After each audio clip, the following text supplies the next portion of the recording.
Okay, this is the third part, lesson 3 of the Rage and Anger Management section.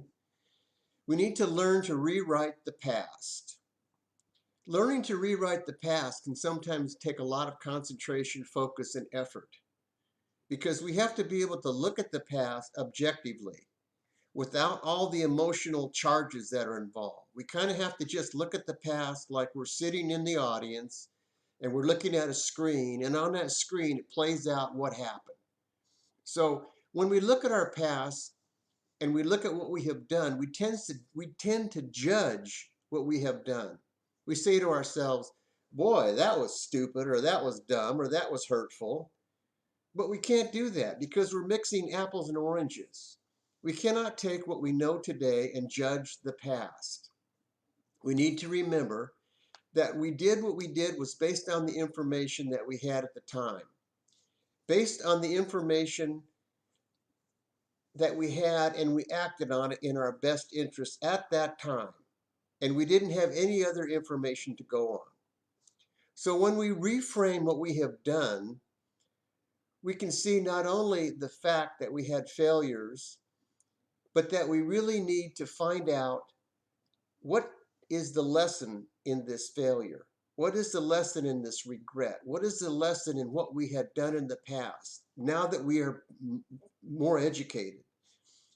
You know, I told you the story about Thomas Edison, how he knew 1,000 ways how not to make a light bulb. Well, I'm sure we have 1,000 ways that we know not to make ourselves up. We reframe the past when we realize the value of the lessons that are going to help us, the good, the bad, and the ugly. They're all going to help us. But we need to learn that these lessons will enhance our life and our life's journey. It will help give credence to what we're doing today.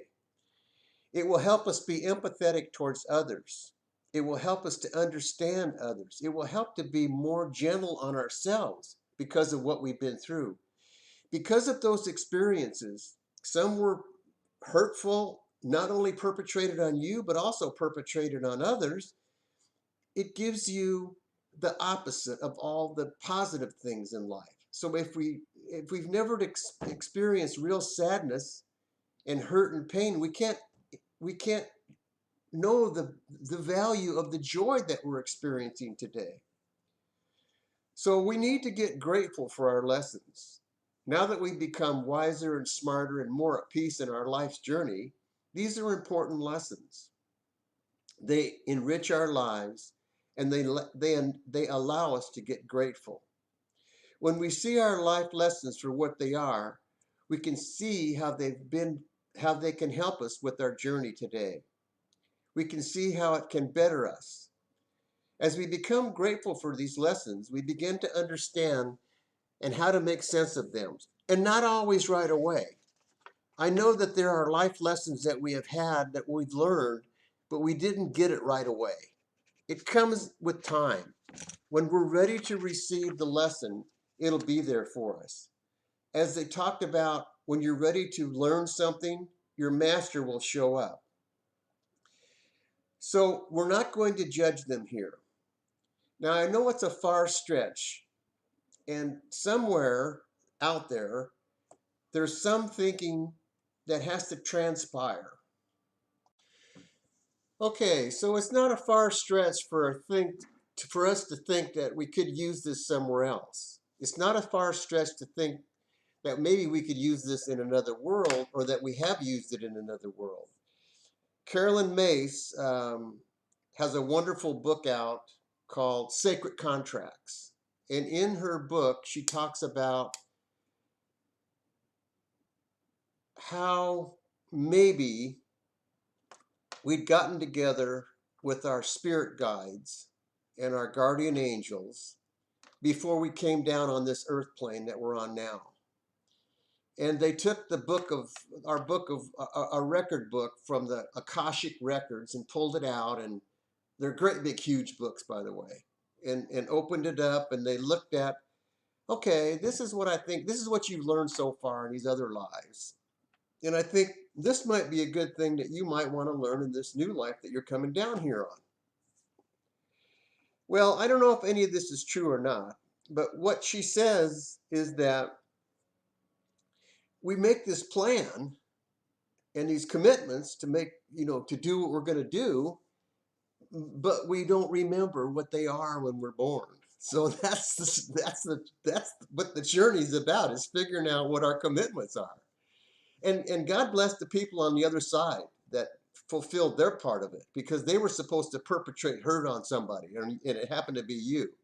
So this is not, I don't know, like I say, I don't know if there's afterlife or there's before lives or whatever it is, but I kind of want to leave my mind open, because I don't want to miss anything. I don't want to miss the opportunity that, yeah, there might have been a past life, or there might be a fore life that we're going into. So it might make sense. So as we learn these lessons, through our journey, that's part of what our journey is about, is trying to figure out what our life lessons are, what they are to be learned. So all of these things that have happened in our past bring all of us to the point that we are now. So as you're able to experience every single element of these lessons, you're able to savor all of the misery, all of the hurt, all of the pain, and all of the good things too.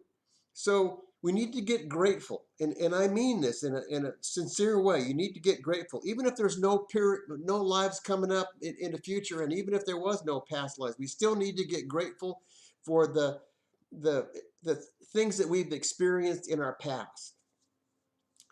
So now that you reframing your experiences and looking at them as a true gift that you can get grateful for, what you can do is what I've done. I look back at those experiences and I thought that I didn't ever want to face them again. I didn't ever want to relive them again. And then as my life progressed, I realized that they were a value. They were an asset. I used to keep them in a box, and I never wanted to open this lid. It was like Pandora's box of bad things. But as I looked at these things from the past, I realized that they become a box of experience. Instead of a Pandora's box of bad things, it was a box of experiences. I had those gifts so I could associate and establish a rapport with other people, because I had done some of the things that they had done. And so we could bond together with some of the things that we had in common. So had I never experienced those things, I never would have been able to find out the similarities that we had with each other in our journey. So you can get grateful for all the lessons that you have contracted. At least you can get grateful for them at this point in time. And now it doesn't always make sense, but believe me, as time goes on, it will. So we need to have experienced them. So we need to learn from the lessons so we don't experience them over and over again. We're told that if we don't learn a lesson, it's going to be presented to us over and over and over again until we learn that lesson. Our past can be an asset or a burden. Our past can enlighten what's ahead for us, or it could become a nightmare. How we view our past and how we reflect on the past and what stories we tell ourselves about the past are really only an illusion. They're not based on fact. They're based on remembrances. They're based on feelings that we've had. They're based on things that we think happened, but we really didn't pay attention. We didn't really know because we were caught up in the feelings or the actions at the time. When we view our past without the emotional, cathartic experience of it, it transpires us.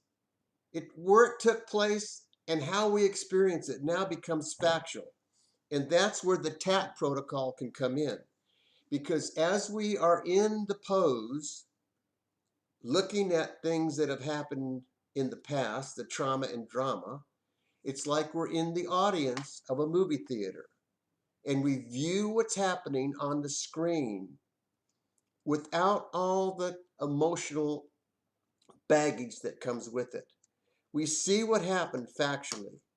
And then what happens is we gain ownership.